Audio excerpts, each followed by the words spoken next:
Okay guys, yang mana tanya apa masakan yang boleh kita guna untuk instant paste gulai tumis ni? Kita boleh buat gulai tumis udang. Korang nak tahu?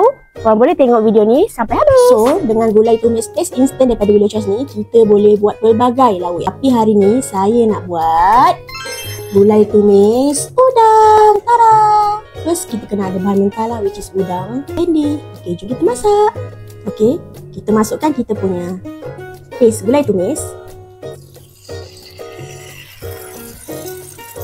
Okay, lepas tu kita masukkan dalam 500 ml air. Dan kita masukkan bahan utama kita iaitu udang. Lepas tu kita biarkan ia mendidih selama 5 minit. Selepas ia mendidih seketika, kita masukkan kita punya bendi. Dan kita tutup, biarkan ia mendidih lagi 3 minit. Lepas tu kita punya gulai tumis udang sedia untuk dihidangkan. Gulai tumis udang boleh dihidangkan untuk 2 hingga ke 4 orang makan. Selamat mencuba korang. Jangan lupa beli instant paste daripada Willow Choice sekarang.